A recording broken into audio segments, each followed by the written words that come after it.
Hello and welcome to Beyond Top 10 Tennis. My name is Dr. Ashley Morgan Berge and I'm your host.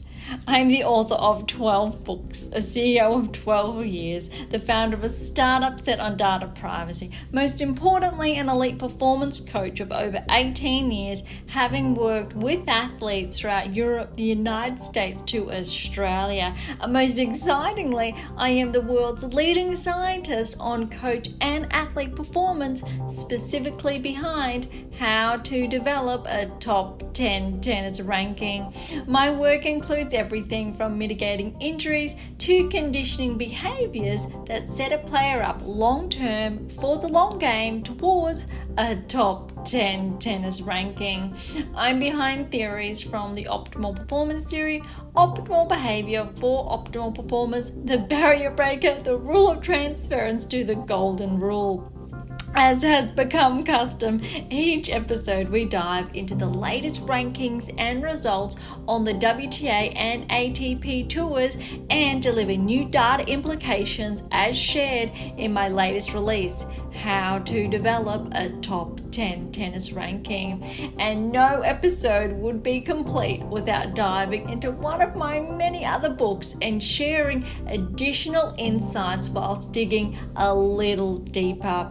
We've been focusing on the secrets to optimal coaching success, the role of experience, optimal performance practices and outcomes in the real world, with over 70 episodes to date. Today's insights and key topic plays its own role, like so many other episodes, in developing the player, parent to coach for that road ahead towards a top 10 tennis ranking. So, as always, buckle in and enjoy the ride.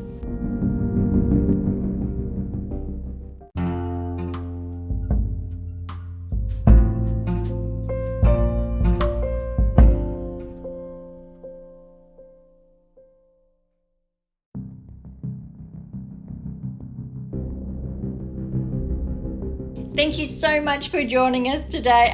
If you are new, I really would encourage you to track back to at least, I want to say, episodes 60 through 70 to see how far we've come, but the change of pace that has, taken shape over the last couple of episodes. If you've been with us for some time now, thank you so much. I am hopefully quite positive that you will enjoy today's episode, and that's because we're really putting the spotlight on Indian Wells. We know it's underway, and I think it is absolutely the biggest event tournament since the Australian Open, and I think it can be argued that it's one of potentially a fifth slam, but I know there are probably 2 or 3 others up for contention in that respect, but we do have the majority, I will say, of the best players in the world, so specifically those inside the top 100, but more so, let's say, saturated with the top 20, top 30 players, and then more so top 50. But we do have players around like that 100 mark to 80 that had to qualify, for example, and/or were lucky losers, and/or of the likes. And we've got some wild cards that we wouldn't typically see at, say, lower level events, but those who are, let's say, a little bit favoured for that direct entry to these bigger events. I did start sharing over the last couple of weeks those key ranking insights and those key data drawn implications. But today's episode, we won't be digging into the rankings specifically because Indian Wells started last week. So recall last week's episode and we touched on a few of those initial qualifying rounds. And a consequence of that is the rankings are, let's say, on hold. So they haven't updated this week, primarily because Indian Wells is underway. So there are no, let's say, new key jumps and or progressions, regressions to touch on. And that's just going off the standard ranking. So I'm not going to dive into the live rankings, only because there could be a little bit of a confusion there changing our baseline in a manner of speaking, since we haven't been chopping and changing, and I don't want to lead to or contribute to a potential level of confusion in that respect. As we are going live and recording today, Indian Wells is underway. So they're wrapping up, let's say, the final day of the round of 16 matches that are underway. And there are some really exciting ones. So I'm trying not to look at the score lines and really give you my full attention to what we're about to break down. And there's quite a lot, because we've got rounds 1 through 2, those round of 16 results. So if you reflect back to our episodes throughout January, primarily this year, during the Australian Open, we've got full episodes that essentially covered rounds 1 to rounds 2, and I'm going to do my best today to really just jam pack all these specific correlations to key insights on both the women's tour and the men's tour, and see how much we can fit in. And next week, of course, we will pick up and touch on quarterfinals through to the finals.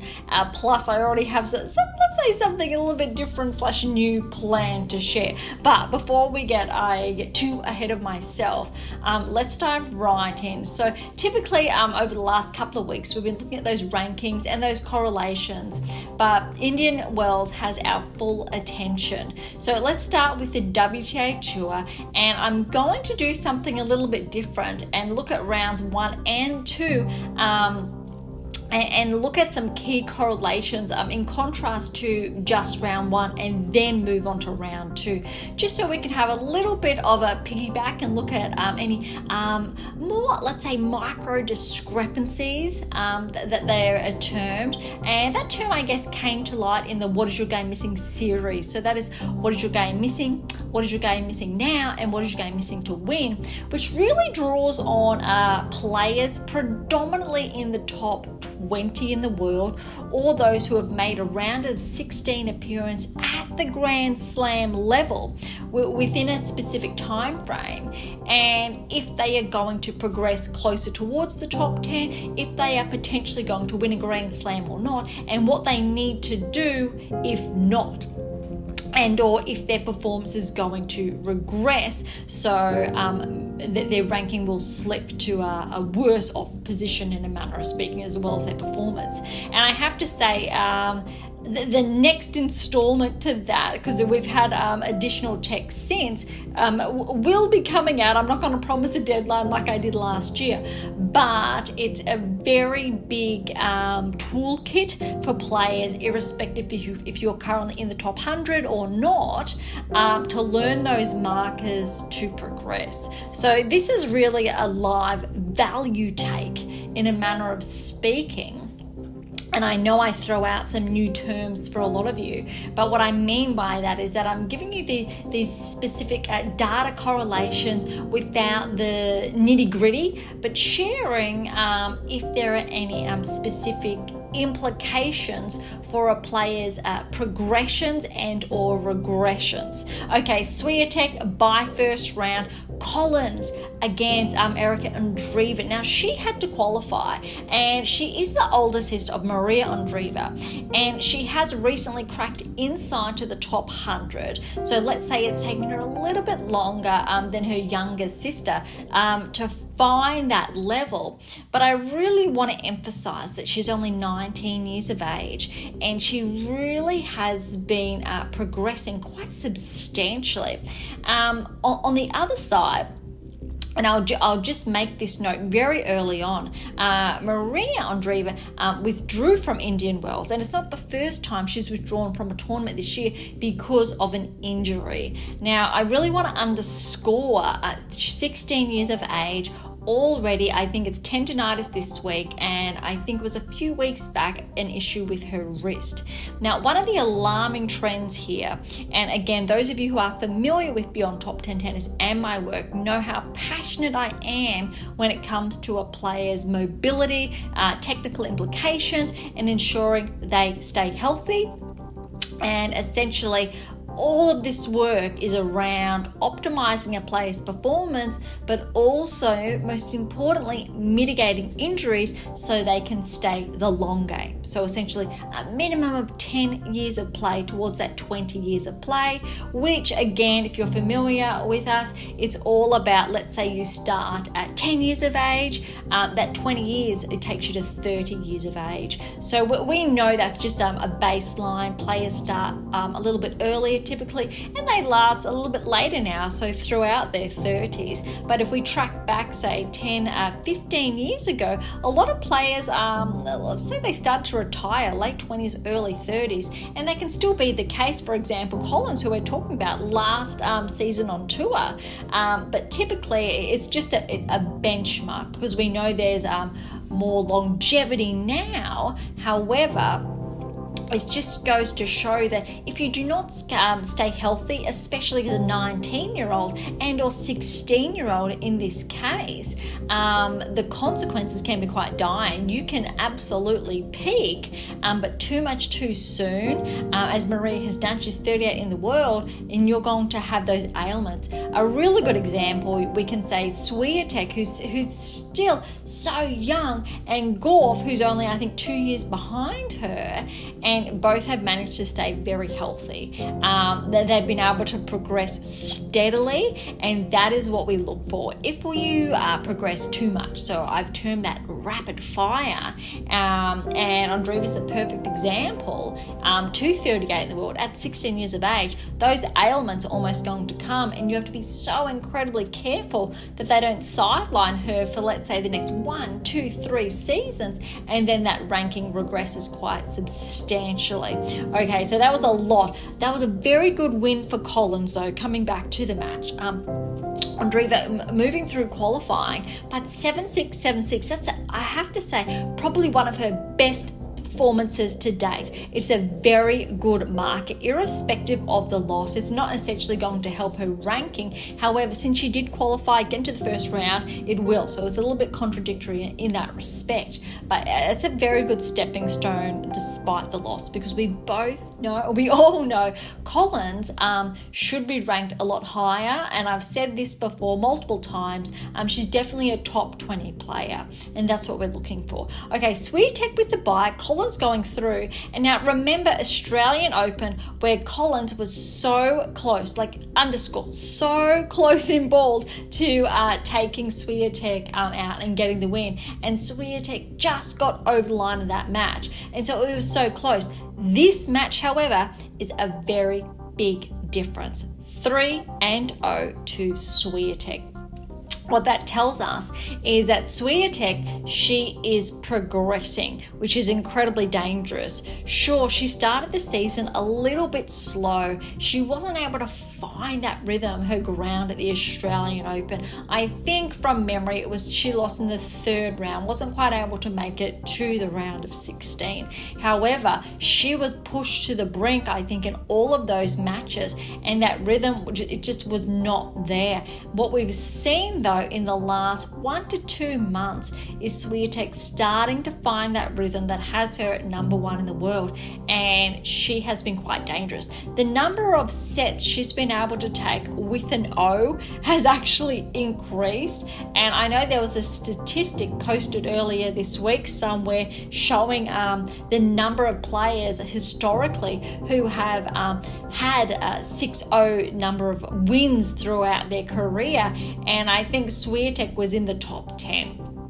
And at this early in her career, even though she's been at number 1, I want to say for the best part of the last 2 years, and inside the top 10, let's say for the last 2 to 3 years, she's definitely ahead of the pack in that respect. Okay, the next pairing, let's have a look. We've got Bolter versus Georgie. Now, you got to remember, Bolter's coming off that San Diego win, and that was an absolutely peak performance. Now, remember how we've touched on, we we need to learn how to maintain those peak performance cycles. So what's happened here is that Georgie versus Balta, she's walked away with a win 3-2. So I would definitely say too much too soon, because Balta had an absolute peak performance, had that ranking gain, that ranking rise, but the recovery, the room, it just wasn't there. So wasn't able to essentially build on that performance. So it's not necessarily a red flag and a regression in any means. It's obviously disappointing for Balta. However, I think if she can take that San Diego win with her and bring it into the next event, which I'm assuming on her behalf will be Miami, will be very interesting to see. So it'll give us a better market to go by. Noskova got the bye first round. Now Noskova, remember, Australian Open, she's been on the radar and remains on the radar. She's cracked inside the top 30, so she got a very good win when she played Georgie. We know Georgie's been around for some time now. She has taken top 10 scalps in the past and can be quite dangerous, but 6-3, 7-5 to Noskova, a very good win. All right, now we've got Keys. Keys has a bye and she's back inside the top 20, which I'm really, really happy for her, because we need to remember she is a US Open finalist, former top 10 player, and she looks like she has been progressing. Okay, next up with the match is Baptiste versus Montgomery, 2 qualifiers. American tennis is on the rise. There's a number of players inside the top 100, and it just seems to be climbing further and further. So Baptiste got the win over Montgomery, 3 sets. So Keys then played the qualifier, Baptiste, 3 sets. What that shares for me is Baptiste can be quite dangerous. I have not seen her play, but if she's able to push Keys to 3 sets, watch out. That is a very good, I will say, loss for Baptiste for that 3 sets, because it was a tie break in the third. Good win for Keys to fight through. All right, next up, put in Siva, my apologies, for Kopatish. So 6-2, 6-3.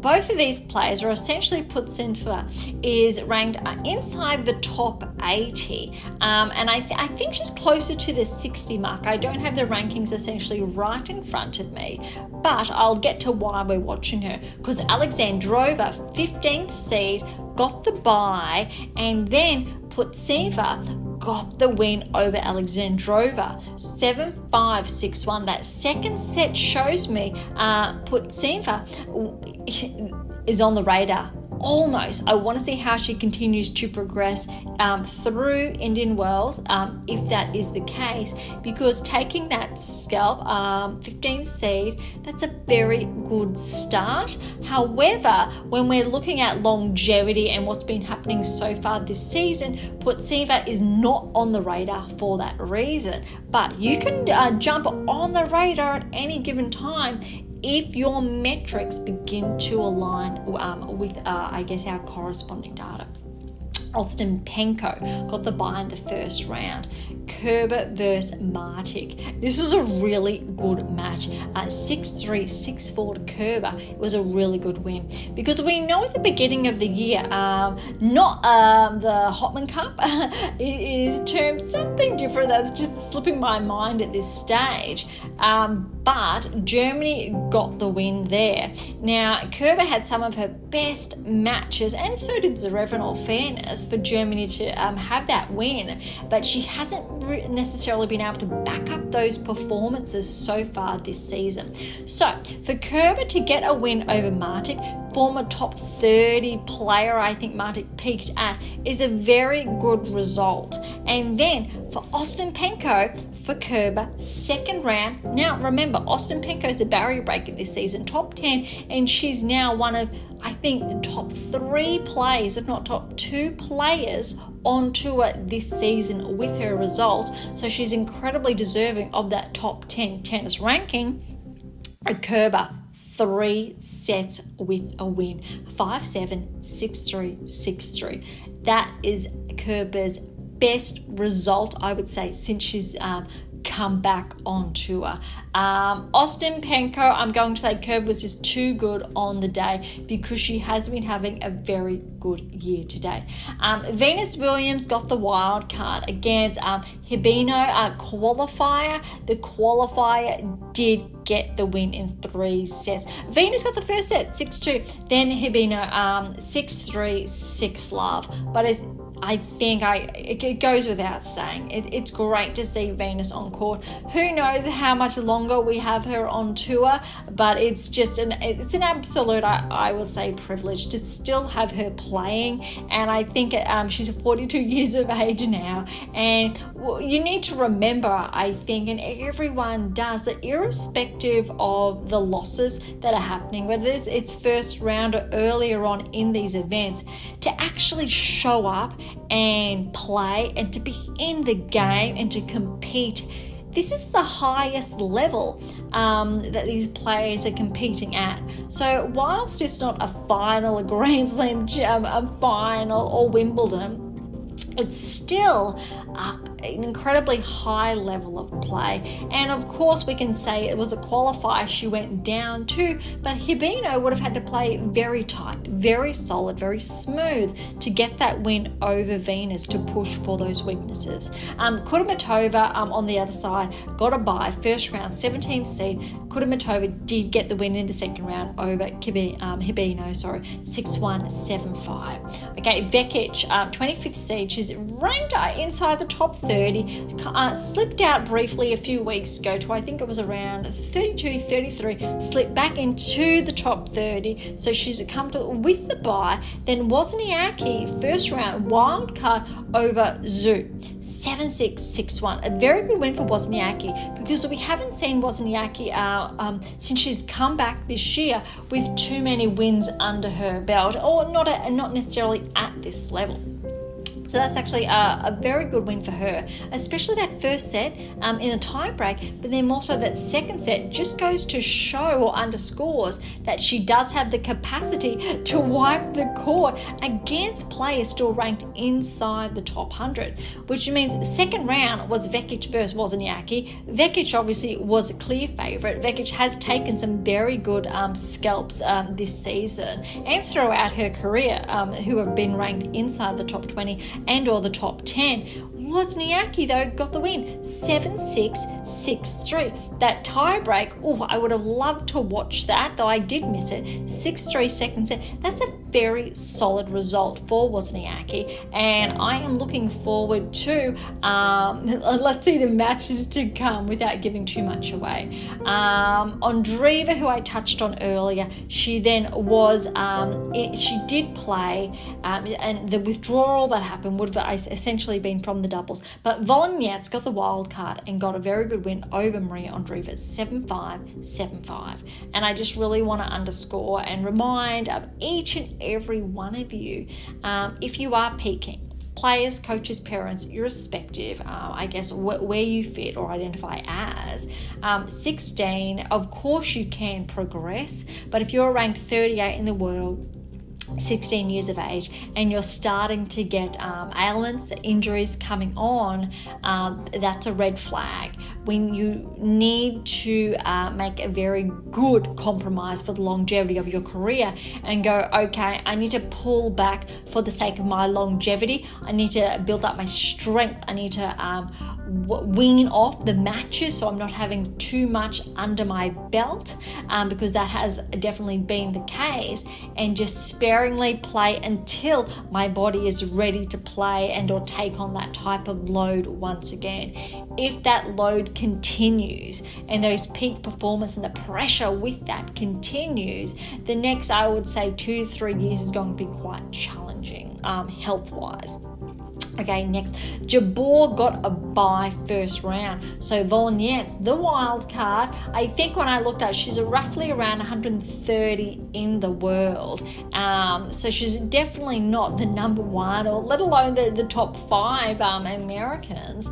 Though Jabeur went down 6-4, 6-4 to Volonyets. Best win of her career as that wild card. However, Jabeur has not peaked this season. we are yet to see those peak performances. Is she playing like a top 10 player? No. Has she been playing like a Grand Slam finalist? No.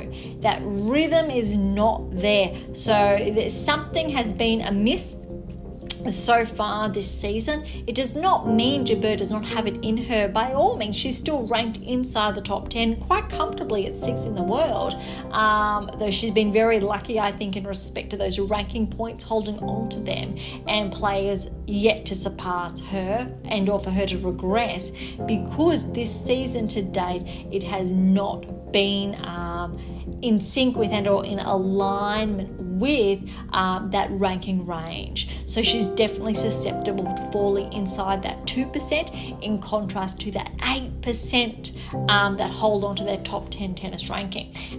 So that's obviously more explicitly discussed in my latest release, How to Develop a Top 10 Tennis Ranking. All right, next up, Day was a lucky loser, got the bye in the first round, and on the other side we've got Podoroska, another lucky loser, versus Kruger. Now, Podoroska got the win in 3 sets over Kruger, 3-6, 6-3, 6-3, went on to play Day. Both lucky losers, 7-6, 6-4 to Podoroska. Now, Podoroska is ranked, I think, inside the top 80 roughly, so I'm not too sure why the lucky loser status is there. It's a very tight draw to get into Indian Wells, but it's two very good wins. So this will help her ranking and push her closer, albeit towards the top 50.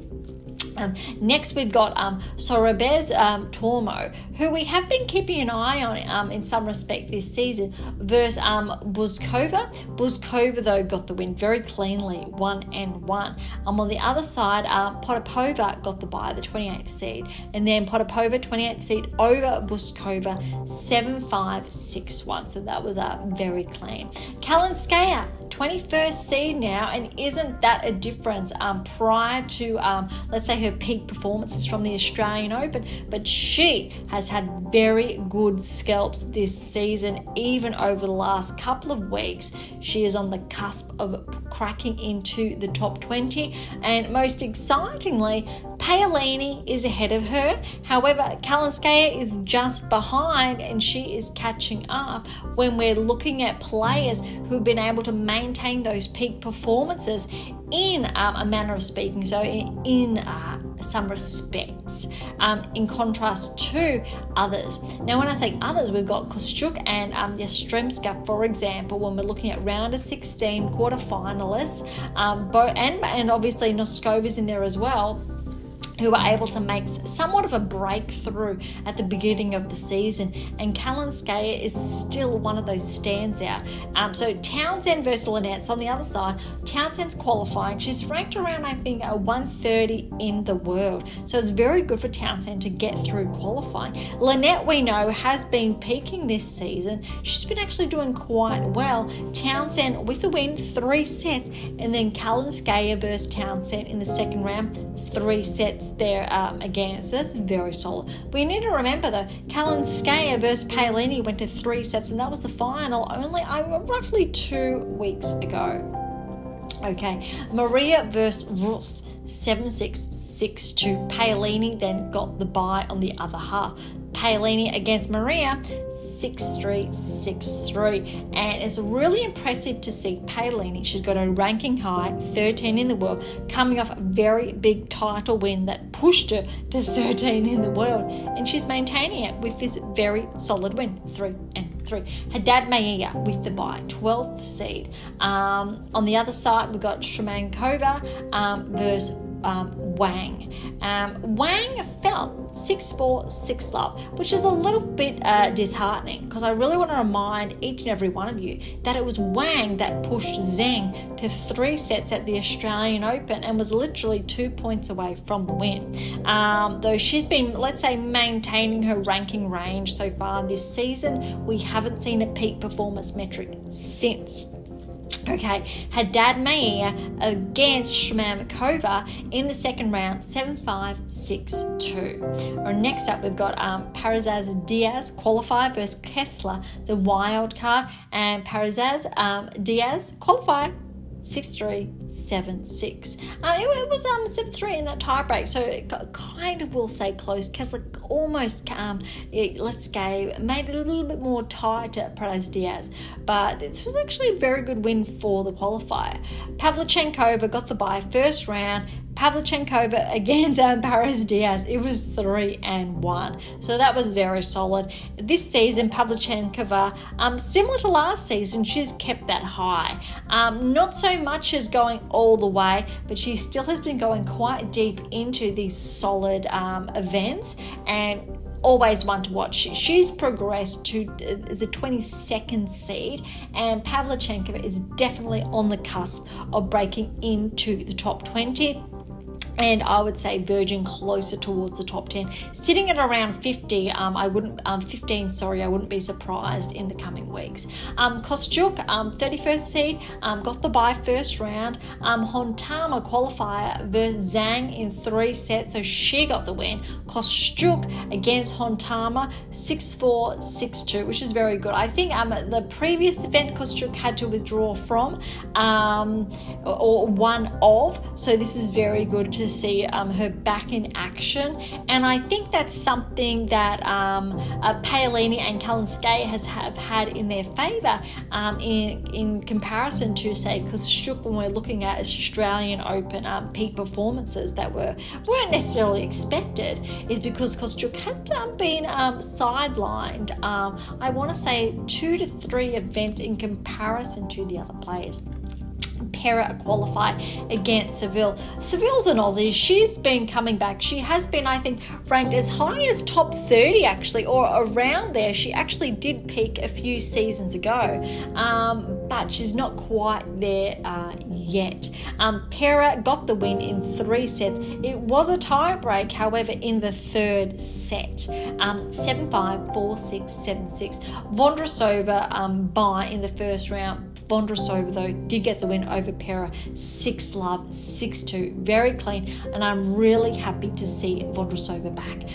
She didn't necessarily have a very solid start to the season, hasn't been playing too much, but it's really nice to see her getting some of these wins, very clean wins under her belt. Zhang got a bye first round. Yuan over Gracheva, 6-4, 6-1. Now remember, she just came off her title. She just won, I think it was Austin last week. And remember a couple of weeks ago where I said Zhang is susceptible to regressing outside the top 10. Her performance has not been aligning with her Australian Open finalist result ever since. And those her results were not essentially aligning with a top 10 ranking. And here we've got it. Yuan over Zhang, 6-4, 6-3.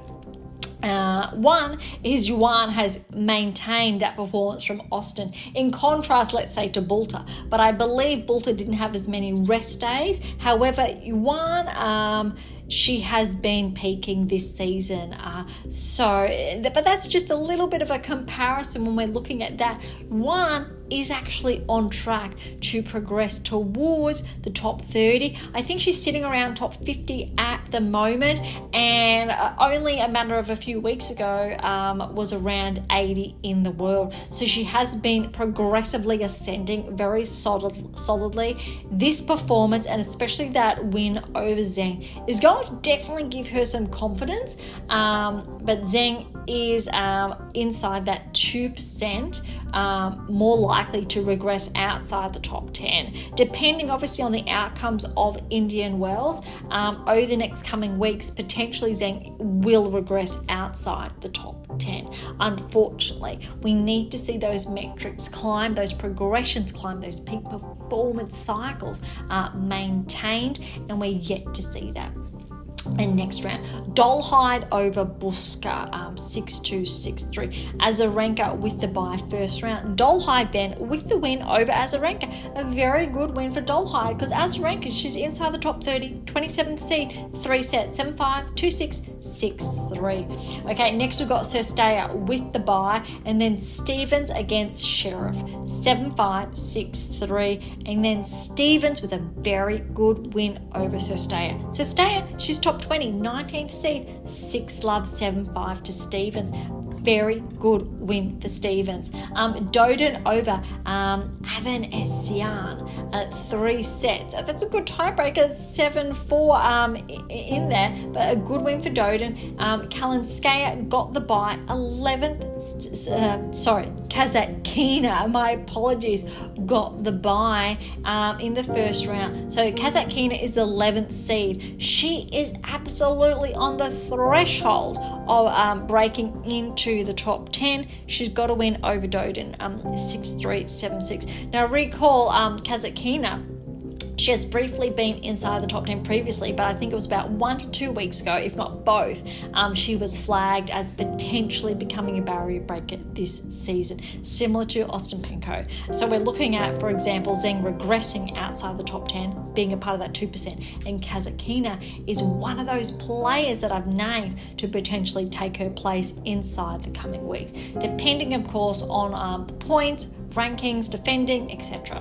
Samsonova, 14th seed, got the bye. Osaka over Irani. Irani's back inside the top 100. We know her performance. I'm pretty sure from memory it was a number of years ago now, but Irani got that French Open win.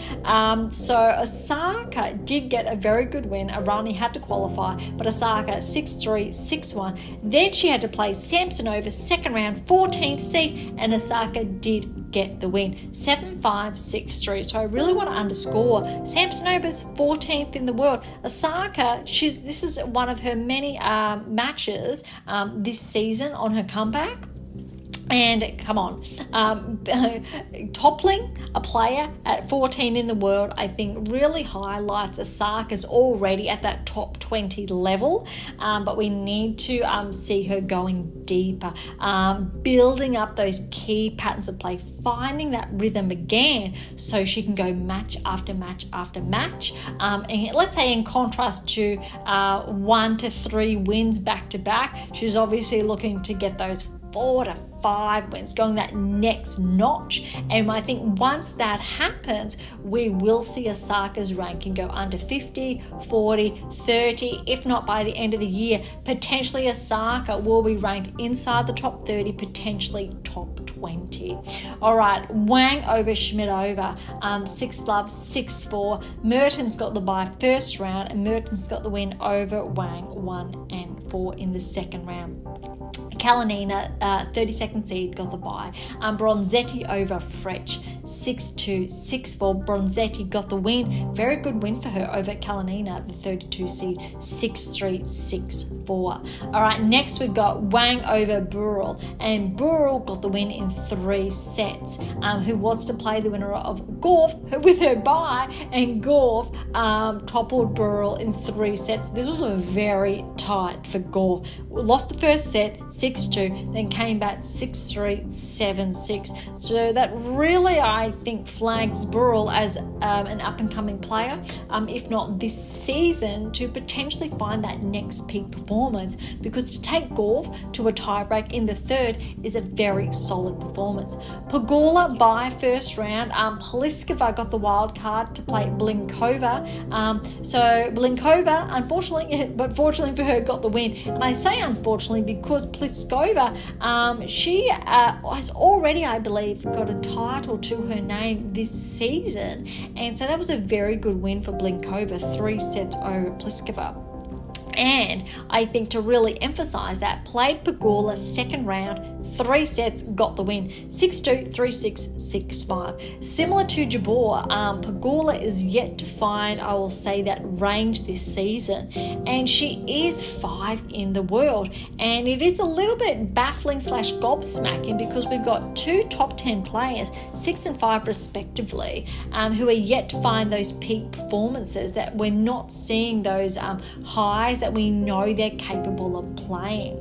And I'm a big fan of Pegula's game and her ability to potentially make those semi-finals to that finalist appearance at a Grand Slam and potentially win her maiden Grand Slam this season. But she's off to a very slow start this season, so it's not doing her any favours. I really need to see Pegula pick up, I think, those peak performances, find that rhythm, those key patterns of play that afford her a level of maintenance that moves her baseline up a notch to get to that level. And we're not seeing that yet this season. We did see it last season. She was one of the top 2-3 players, which was exceptional, but this season that's yet to come.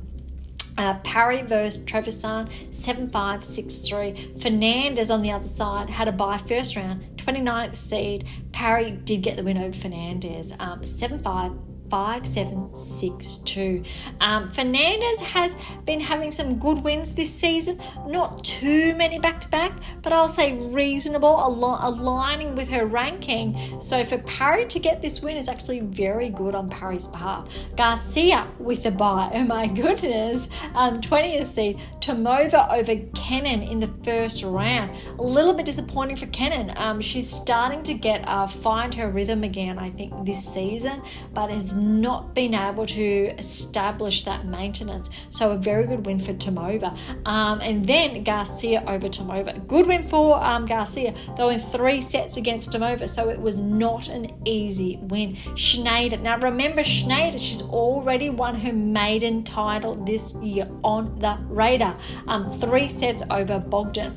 Sakari, she got the first a bye in the first round, and Schneider took Sakari to 3 sets. This is not surprising because of her win and her results so far this season. 5-7, 6-4, 6-love. So I think in the 3rd set, Sakari earned that top 10 ranking, showed what she was made of, which is absolutely, I think, sensational to see her back, because we have not been seeing Sakari notch these type of wins this season, if not for the last 6 months. So I'm really looking forward to seeing Sakari's new baseline, if that appears, if there's a progression or a regression. And there's already been a slight progression with Sakari regressing outside the top 10, and then it was only, I think, a week later where Sakari progressed to become a barrier breaker for the season once again. All right, Svitolina got the bye first round. Siniakova over Minin, 7-5, 7-6. Svitolina over Siniakova in 3 sets. Serenko then over Hovde first round. Straight sets, Navarro got the bye. And then Navarro 3 sets over Serenko. Navarro's having a very good tournament. Yastremska, so she's one of the other players that we've had our eye on since the Australian Open. We know that she has been sidelined, similar to Kostyuk, once or twice since the Australian Open, in contrast to, say, the Paolini and Kalinskaya, who have been progressing in the rankings when we're looking at the comparisons. But on the other side, we had Raducanu over Masarova, a qualifier. Raducanu, wildcard, got a good win, 6-2, 6-3, very clean. And then Raducanu over Yastremska, 30th seed, 4-love, and then she had to retire. I believe it was a stomach upset, but it was good to see Raducanu progress. Next up, at the last side of the first round and second round draw, we've got Stearns against Cocchiaretto, 6-3, 6-2, Sabalenka with the bye. Sabalenka over Stearns in the second round, 3 sets. And that tie break, it was at 7-6 to Stearns in the first set, 6-2 Sabalenka in the second, then 7-6 to Sabalenka in the third. And it would have been 8-6, that tie break. So Stearns really did push Sabalenka all the way. Now, this is a very big discussion here over the first and second rounds. So much so, I'm going to jump straight on over to the men's side before we progress. So we're going to be focusing on rounds 1 and 2 today. Okay, we know here Djokovic straight into it by first round. Vukic over Moshzuki, a qualifier, straight sets. Vukic is an Aussie and he has been progressing this season, top 100 player. Vukic, 3 sets. So Vukic did actually get that second set off Djokovic, which is a sensational performance for the Aussie. Zhang, around 50 in the world at this stage, over Kovacic, a wild card, my apologies for the pronunciation, in 3 sets. Nardi with the bye, and then we've got Nardi over Zhang as a lucky loser in 3 sets. He has actually been progressing. Nardi, I believe, is inside the top 100 at this stage. There's a lot of rankings I've been trying my best to remember without having the rankings in front of me. Paul, 17th seed with a bye, first round. Michelson over Muna, 6-2, 6-3, first round. Paul over Michelson. Michelson is an up-and-coming American player. I think he's roughly around 19 years of age, and he's really having a breakout, let's say, the last 12 months. Paul, however, has got more experience under his belt, got the win 6-2, 6-2 over his fellow American. Kipson, another American, over Quinn qualifier, 6-1, 7-6 in the first round. Humbert got the bye. Humbert is on that peak performance, remember. He's had some very good wins so far. I'll say since the Australian Open, and so much so that he's risen to be the 14th seed, which is absolutely exceptional. Definitely a breakout season he's been having. Humbert over Kipson, second round, 6-4, 6-4. Rudd got the bye in the first round. Newly ranked top 10 player once again. Klein over Monorino do Alboran, a qualifier, 7-6, 6-4. Klein got the win. Rudd over Klein, 6-4, 7-6. Got quite tight in that second set. Good to see Rudd, though, with the win. So we need to remember Rudd was, I think, the finalist in Amro, I believe, a few weeks ago over De Minaur. And it was a very good win, I think, for both sides. But it was good to see Rudd go that deep in a tournament once again. Phil's over Borges, 7-6, 6-2.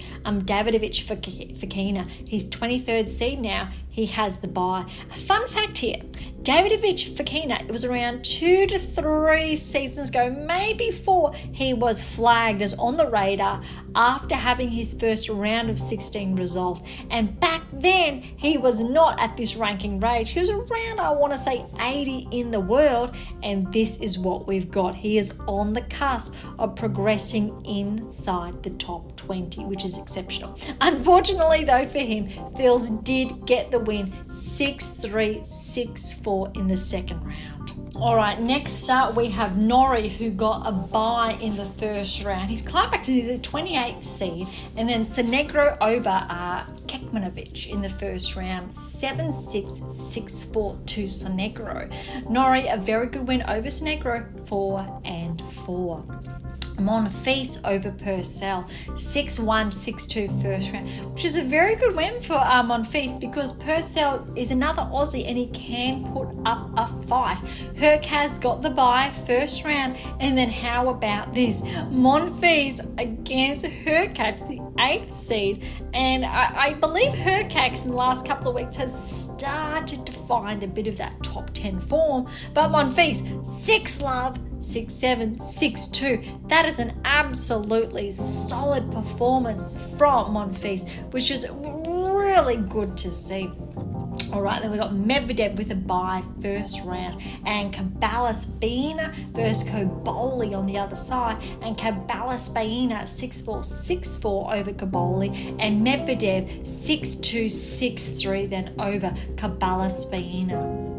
Saf Orlin over Dan Evans. Very good win for him.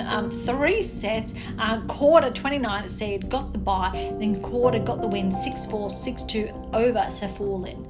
Manarino on the cusp of inside the top 20 got the bye first round. Macaque, a very good win over Wawrinka. Remember, Macaque is on the radar. He's had some good wins so far this season, somewhat unexpectedly. But Wawrinka, look, I think everyone has to be a fan of him and how he's been climbing his way back. But 3 sets, Macaque with the win. Manarino then over Macaque though, 6-1, 6-2. That's absolutely brutal. I was expecting that to be a little bit more tighter. So that is a really good performance outcome for Manarino.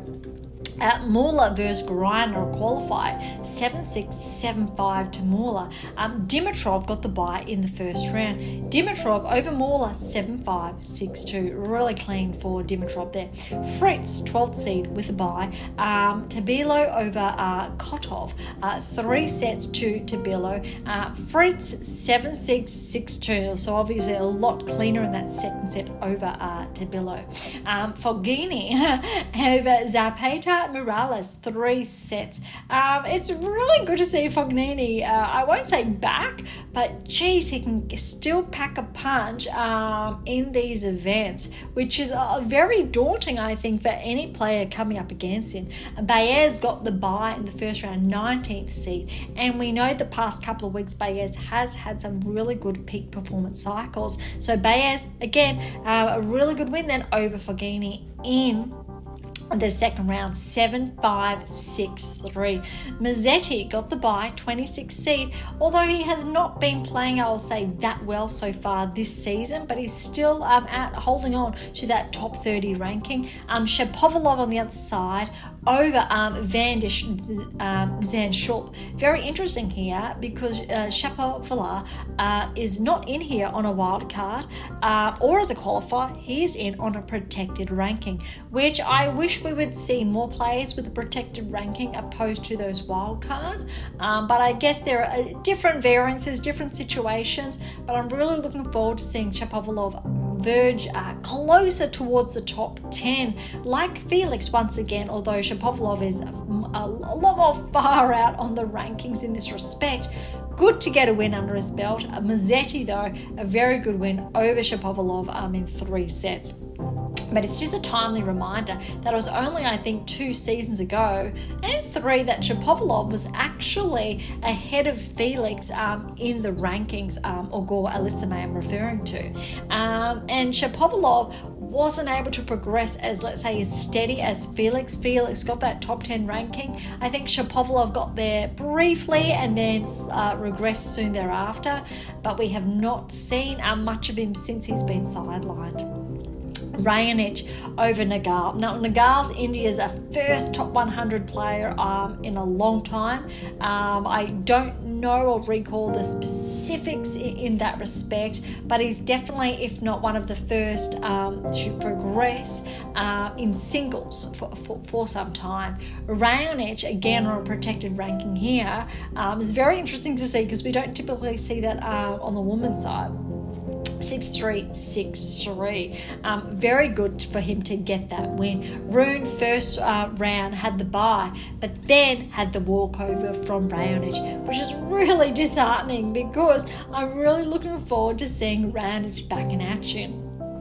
One of the fun facts I love sharing about Raonic and our data is that when I first saw him play, he was ranked, I'll say, inside the top 100 thereabouts at the Brisbane International, roughly going back, it's almost 10 to 12 years ago, believe it or not.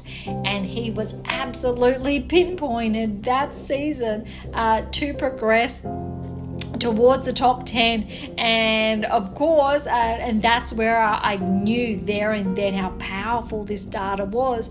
You bet Raonic progressed inside the top 10, and all of those rankings etc.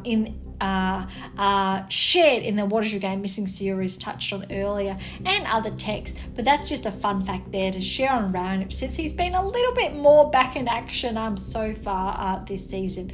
Rublev with a bye in the first round, and then Murray over Goffin, and a very good win for Murray, 6-3, 6-2. Goffin had to qualify. I think at the moment he's ranked just outside the top 100. But we all know Goffin's a former top 10 player. He can put up a fight for hours on end. Very good win for Murray. Rublev over Murray in the second round, 7-6, 6-1. So I think it goes without saying, 7-6 is an absolutely stellar performance for Murray. 6-1 goes to show Rublev's top 10 ranking. Nakashima over Eubanks. Now, Chris Eubanks really made a lot of noise. I think it was last season, and I think we've been expecting a little bit more of him, but we're just not quite seeing it. He's hovering around 50 in the world, so he has been able to maintain that baseline in a manner of speaking. But Nakashima, wildcard, got the win 6-3, 7-6 in the first round. Lecheka, 32nd seed, got the bye in the first round. Lecheka got the win over Nakashima in 3 sets. TFO bye, first round. Rusevori over Lachovic in the first round, but Lachovic 7-5, 6-2 over Rusevori. And Rusevori, the past couple of weeks, has had some, I'll say, reasonable results. So that's a good win for Lachovic. TFO over Lachovic in the second round, 6-3, 6-3. Pooley qualifier over Altima, 6-4, 6-3. Tsitsipas by first round. Tsitsipas over Pooley, 6-3, 6-2. It's a good performance for Tsitsipas. Shelton with a bye first round. Menzies, he has won on the radar against Hong, 3-4. Shelton got a good win in 3 sets over Menzies. We're nearing the bottom half of the draw now. Shevchenko over Kopler, 3 sets, tiebreak in the third to Shevchenko. Cerundolo, 22nd seed, got the bye, and Cerulondo over Shevchenko, 6-2, 3-1. So there was definitely a retirement there. Struff, 25th seed, got the bye, first round. Koric over Offner, 3 sets. Struff over Koric, 3 sets, 7-6 in the third. Kokkinakis, another Aussie there, over Giron, 6-3, 7-5. Kokkinakis actually has been playing quite solid this season after, I'll say, the Australian Open, so it's good for him to get that win. Although next up, look, we had Sinner with the bye first round, then Sinner over Kokkinakis, 6-3, 6-love. Next up, we've got Zverev with a bye first round, and then Draper and O'Connell on the other side, and a very good win for O'Connell. Another Aussie, 1-6, 6-3, 6-2 over Draper, but Zverev was too good for O'Connell in the second round, 4-4. Halfman over Kakin, 3 sets there. Greekenspor got a bye first round. Greekenspor, 27 seed, over Halfman, 3-3. Bublik bye first round. There's a lot of byes here. Shang qualifier over Thompson. A little bit surprising because Thompson's also been having a very good couple of weeks. I think he made the finals of an event, if not walked away with the win with one of them over the past couple of weeks from memory. So that's a very good win for Shang, a qualifier. Bublik over Shang though, 4-1. Daniel over Galland, 4-1. Dimonor got the bye first round. Dimonor over Daniel, 6-1, 6-2. Kakanakov with a bye first round. Saboth Wild, the qualifier over Wolves. Saboth Wild is ranked inside the top 80, I think closer to the 60 in the world. However, he has had some good initial wins, so those first, second, third round wins the last couple of weeks. So you would have heard me mention his name. So it's not that surprising in the second round then that Seyboth Wild got the win over Kakanakov, 15th seed, 6-1, 7-5. That first set, that is somewhat brutal. Marazan over Rodionov, a lucky loser, straight sets at 3-2. Jarry got the bye in the first round. Then Marazan over Jarry, 24th seed, 3 sets, 3-6, 7-5, 6-4. Felix Ogor Alisame got the bye first round. That is very helpful, I would say, for him. He has been trying to string those matches together, and I've been keeping a close eye on him, looking very carefully to see if he's going to ascend closer to the top 20 and then to the top 10 this season. He's still hovering, though, around that ranking range. Lesiente on the other side over Kudla, 3 sets to Lesiente.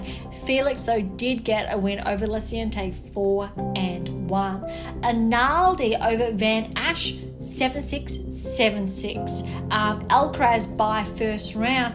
Alcaraz 3 sets over Analdi, and that is actually a stellar set. 7-6 the first set to Analdi, and then Alcaraz took it to a new level, 6-love, 6-1, and that's absolutely stellar. And I think even though when I'm looking at time right now, let's have a look at the third round.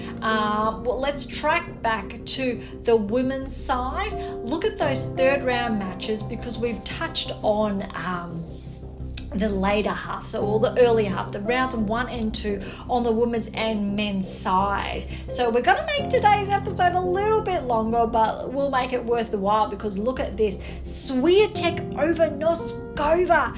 And remember from the Australian Open, it was Noskova who got that win over Swiatek, and oh my goodness, did that cause quite a buzz. And there's nothing like revenge in tennis. 6-4, 6-love to Swiatek, and I'm really happy to see that. Good for Swiatek to get that win, but look, Noskova's been playing quite well, and she's keeping, I think, that top 30 ranking quite comfortably, especially the last 3 to 6 weeks. And that's what we want to see. But revenge in respect to the Australian Open, any loss prior to the round of 16 is absolutely brutal for a top 10 player, let alone a number 1 player. So a very good win from that perspective. Putintseva over Keys in the third round, 6-4, 6-1. That's a very good win for Putintseva.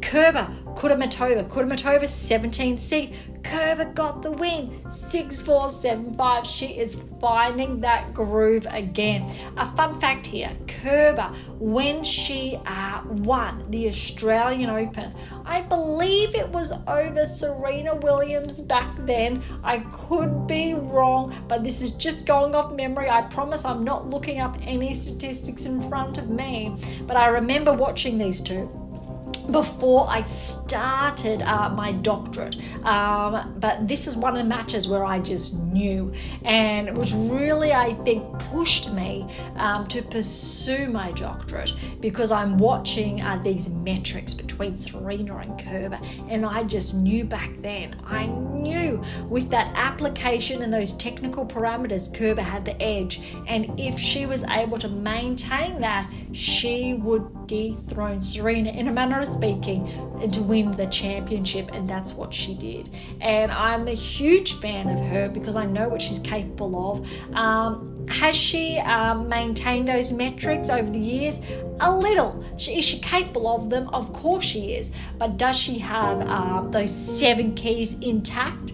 Not at this stage. And we haven't really touched on those keys, but they're hovering there because each and every episode I do, and obviously there are 8 keys, but we've got the 7 keys, and the 8th key amplifies those 7 keys. If you're not familiar with them, really track back to earlier episodes or head to AIMA International, because I really want to dive deeper into these third round matches. Wozniacki over Volonyets. Volonyets already had a really good win second round, and Wozniacki 3 sets with the win. Third set was 6-love. This has to be Wozniacki's best, I would say, match back to date. Potapova, third round over Podoroska, 6-1, 6-1. That is brutal. Paolini over Kalinskaya. Wow. Now, remember, it was Dubai, I believe, and these two were in the final. So meeting in the third round of Indian Wells is a little bit tough. But Paolini, she held her own, 6-3, 3-6, 6-4. I'm a little bit surprised, but I'm really happy as well. It went to 3 sets. These two can go edge and edge. Essentially, it's a very similar scoreline to the finals in Dubai. And I would not be surprised to see Paolini edge closer towards the top 10 and Kalinskaya edge closer towards the top 15, especially prior to Roland Garros. And both of them are dark horses now this season because they're able to establish a level of maintenance that other players that peaked at the Australian Open have not been able to maintain. And that's really important to remember. And I think what gets me really excited, if you can't hear it, because players who I've touched on from Raonic to Swiatek, for example, have done just the same previously. But there are a lot of others from Vondrousova, Stevens, Osaka, etc. Okay, Haddad-Maeva, Pavlyuchenkova, third round. Pavlyuchenkova with a win. Even though Haddad-Maeva is seeded 12, Pavlyuchenkova 22, Pavlyuchenkova, she definitely should be ranked inside the top 15 with these results. And this is not surprising. Haddad-Maeva has not been outperforming Pavlyuchenkova by any means, but that's because Pavlyuchenkova has really raised that bar this season where other players inside the top 20 haven't as much in this respect. Kostyuk, Vondrousova did withdraw personal reasons, so it's good to see Kostyuk progress nonetheless to the round of 16. But hopefully all is well on Vondrousova's side. I was looking forward to her just seeing, I guess, her find that rhythm again and to show us more of that Wimbledon performance. One is maintaining her level of performance over Dolhide for 3 sets, 7-6 in the third. Kasatkina over Stevens, 3 sets. That's a very good win for Kasatkina because Stevens has been playing quite well. Mertens over Osaka, 7-5, 6-4. We cannot expect the world of Osaka as she's on her way back, so a very good win for Mertens. Gauff over Bronzetti, 6-2, 7-6. A lot better than, let's say, her first round, but Bronzetti gave her a run for money, 7-6 in that second set, and it was 5 in that tiebreak.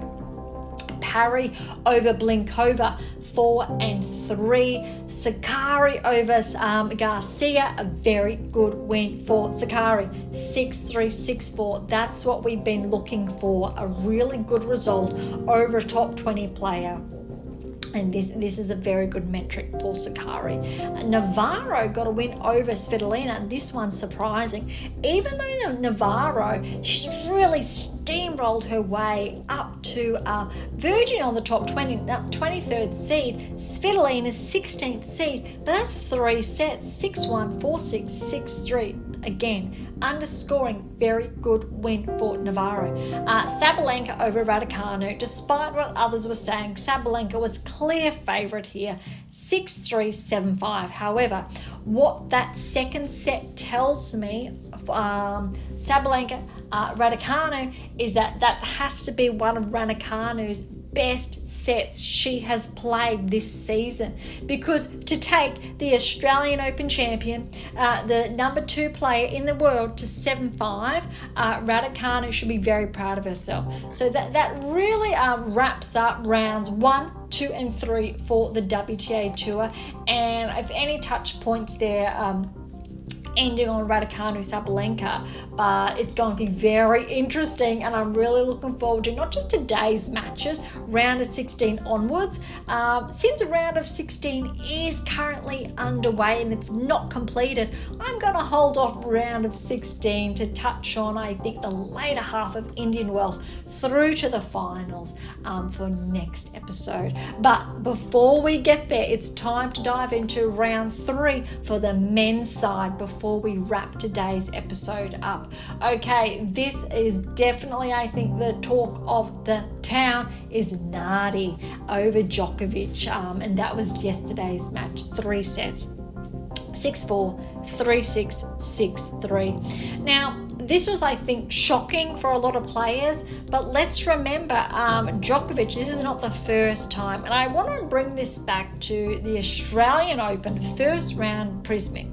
And I say this because not only did I write a blog piece on that, it really picked up and pointed out Djokovic's weaknesses, and we've even got blog posts that I've written on AIMA International essentially on how to beat Novak Djokovic. It can be done, and some of these players are picking up some of those keys and pulling out those weak points. But I tell you what, and I can guarantee you this, if you pick up those 7 keys and solidify them in your game, and then the 8th key of you have the toolkit, you have the tools to overcome Djokovic. The irony here is that most top 10 players aren't overcoming Djokovic. It's the unexpected players who were getting these wins.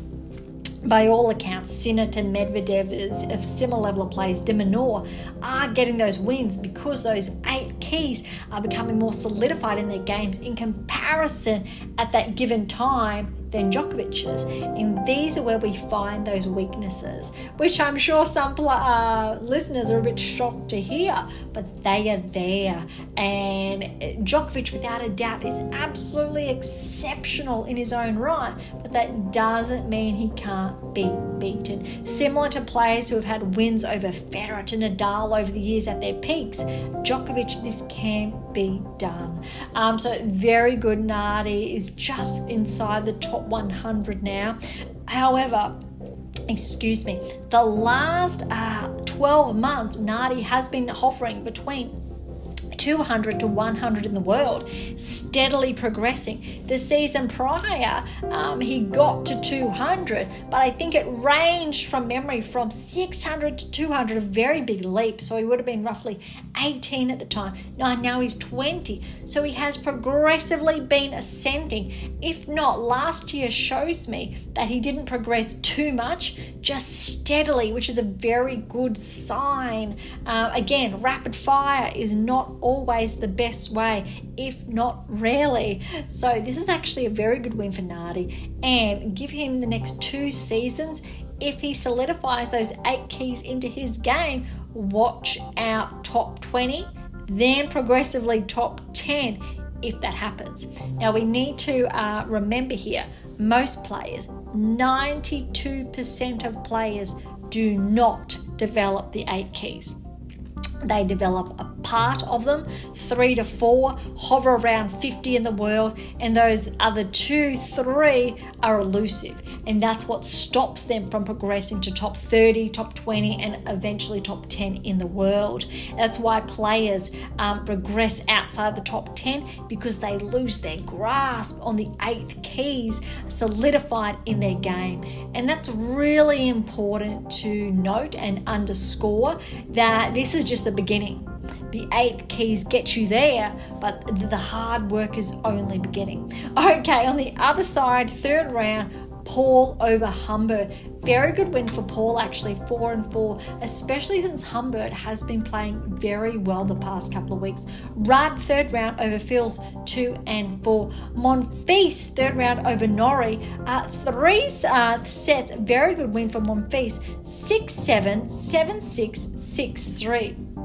Medvedev over Korda, 3 sets. That's actually a very good result for Korda, even though he went down to Medvedev 6-4, 5-7, 6-3. Dimitrov, Manarino's been playing very well, but Dimitrov, here we go. He's already got a title this season, 3-3. Fritz over Baez. Baez again has been playing well this season, but Fritz 2-2. He's finding that performance.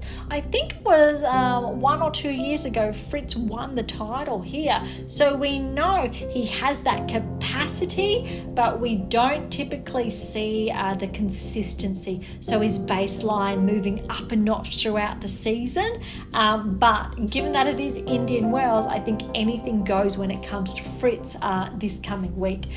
Rune over Mazzetti, 2-7-6. So we know Rune did have, let's say, that walkover over Raonic in the second round. So 6-2, 7-6 is very good, I guess, over Mazzetti. 7-5 in that tiebreaker. But it'll be very good to see what happens in the round of 16 when Rune comes up against Fritz. That is one to watch. But there are many matches around of 16 that I'm excited to see. Lecheka over Rublev. Very good win, 4-4. Lecheka's 32nd seed over Rublev, 5th seed, 4-4. That really needs to be underscored. Lecheka, 32nd seed. Again, I know third time I've said this. He is on the radar now to progress closer towards the top 20 if he can maintain somewhat of a performance this week, because a win at that level, and if he's able to repeat that at another level, which it looks like he has done, but I'm not going to dive there now. That's a very good result. Tsitsipas over Tiafoe, 3-3. Good to see Tsitsipas get some, let's say, good wins under his belt, but I'm still looking for him. He's seeded 11. He's been ranked outside the top 10 now for the last 2 to 3 weeks. I want to see more from him for him to really earn that top 10 ranking, because we haven't been seeing, let's say, a correlation with his results and his ranking. It's not been aligning. So I really, for his sake, want them to align so we know he has the capacity to rejoin the top 8% opposed to the 2% where he's more susceptible of being placed. Sheldon over Sarundo, a good win, 3 sets. Wow, 7-6, 3-6, 7-6. Sarundo really should be, I think, be happy with that performance. Sheldon, that's actually a very good win for him. Even though he's ranked ahead of Sarundo, he has not been playing, let's say, stellar so far this season. With that type of win, it really puts him, I think, back on the radar, because we haven't seen, let's say, that much from him in contrast to last season. Sinner over Struff, 3-4. Smooth sailing for Sinner. Zverev over Griekenspor, 7-6, 6-3. Wrapping up the last few matches now. Dimonor over Bublik, 7-5, 6-love. This is an exceptional win for Alex, because we know he's been inside the top 10. He's currently inside the top 10. He's coming off that win in Mexico last week. That's where it was over Rudd. But to have this win over Bublik, who has been finding new peak performance levels this season, lifting that baseline, for Alex to get 6-love over Bublik in the second is absolutely sensational. Mar-Ozam, my apologies, over Seabelt Wild did get the win, 6-3, 6-2. And then we've got Alcaraz over Felix, 6-2, 6-3. Bit disappointing for Felix, looking forward to him progressing back, but Alcaraz obviously played too good. All right, we're going to wrap up Indian Wells with, I guess, the rounds 1, 2, and 3, because there's a lot that we've unpacked today. And we will leave, I guess, today's matches, the round of 16, through to the finals for next week. Even though I know a couple of them are already completed, I will hold that back so we can really, I think, have a good overview from start to finish. That really, I think, wraps up Indian Wells for today. I did promise to dive into the secrets to optimal coaching success and those insights, but I think each and every one of you understands, I think, the emphasis I've shared today with those key data implications on these players inadvertently. We've touched on a little bit of the keys, not too much. I really wanted to put the spotlight on the players today, and there were some really good matches we've seen. We've got some newcomers, not that they were mentioned too much, but we've touched on some consistencies, some baselines improving, some regressions, some progressions, but really we've just, I think, started to touch the surface. But again, if you've been following along, especially the last couple of weeks, you've been noticing those patterns come about, or I hope you have been, and you're starting to pick up on those patterns at play. Those baselines are being curated, those peak performance cycles, if they are evolving, progressing and or regressing, especially when at the end of the day, we are really getting down to the nitty gritty of what progresses a player towards that top 10 tennis ranking.